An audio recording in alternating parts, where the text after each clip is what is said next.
You are now listening to 15 Minutes of Fame Radio. Let's go! Yo man, 15 Minutes of Fame, Chilla Jones, Ballstown. Yeah, yeah, man. What up? know you were a bar exam question, right? I've been in a lot of bar exam questions. Yeah. Well, I know the one with the hat. And I never got a chance to be on that show, man. Guess what? You will. Thank you. You will. Because nobody gonna beat me on that show. Top of the year, I'm back on it. Nobody beating me on that show. DNA might. No. You know what? Book, get him. You know what? Maybe we'll do that. DNA and then pick somebody else you think gonna beat me. Yeah. Get Jazz or something. Yeah. DNA, Jazz, and Chilla Jones. Only person that might beat me is D-Ray. Well, we or can't. Mickey Fax, maybe. Nah, Fax, because he's a rapper at least. So if I was to do it, it had to be 3 rappers. I don't want to put a media nigga, because then it's unfair. Right. Like put Minnesota Luke against you, you fucking lose. Right. That's a fact. So Minnesota Luke got to be on there with maybe D-Rag, Poison Pen, or I hate you. So that will make sense. So tonight, man, we at the Faceoff, man. You just had a Faceoff with Rum Nitty. Yes, sir. And we was talking earlier, and you told me, was it your Faceoff you had with Prep in 2015? That was my last URL Faceoff. Like I was supposed to remember that shit. Nah, but it's that was the Faceoff that was where Kingpin came from. You know what I'm saying? So so we battling. I had been on King of the Dot for a couple of years. I had come for the Prep battle, and Prep had said something like, "You only here because of me. You here because I asked for you." And I said, "Okay." So when Smack needed a pin, who did he call? He called the Kingpin. That's where it came from. That's where the merchandise came from. That moment is what birthed the name that people still use for me today. You know what I'm saying? Another bar exam question. So that's when I say my last face-off was 2015. I done made thousands of dollars off that phrase, Kingpin. Right. You know what I'm saying? So for me, like, I don't do face-offs a lot, but when I do, I leave an impact. You know what I'm saying? This was I wasn't in there. That was the only face-off I wasn't in there for. But they told me it was a great face-off. Yeah. And it's weird. I think it was great for me and Nitty because we're both so outside of the ring. Right. We're both so calm, low energy. We don't toot our own horns a lot. We show up, we rap. We kind of like, Av is the same way.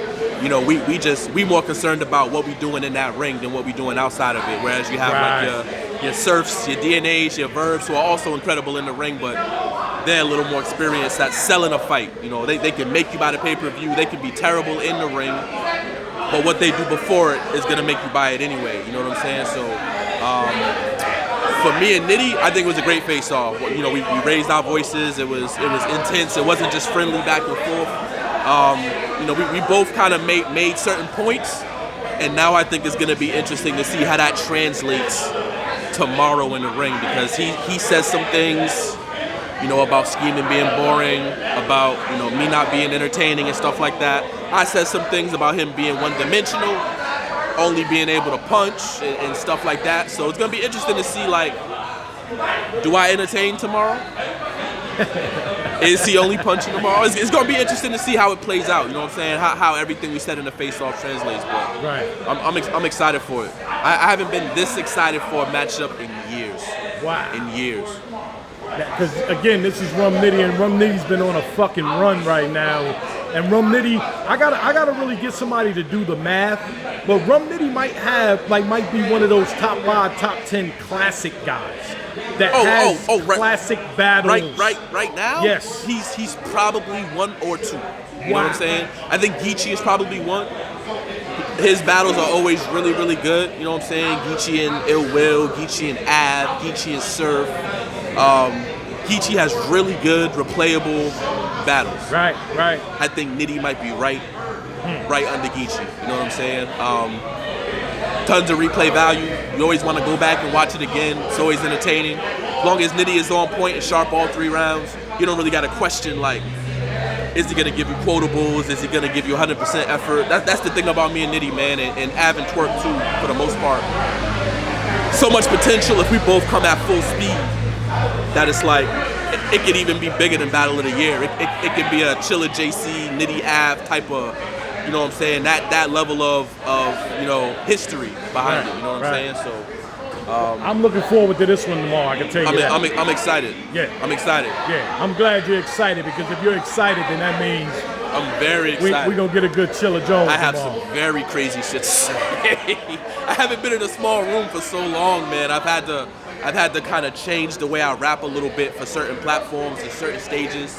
Right. You know, so to be able to go not only in a small room environment where everything is heard, but to be able to battle somebody else who has a fan base, who wants to listen to everything, it puts me in a position to make a lot of Nitty fans Chilla fans, and Nitty has a chance to make a lot of Chilla fans Nitty fans, man. So if we both do what we're supposed to do, this is gonna be the one.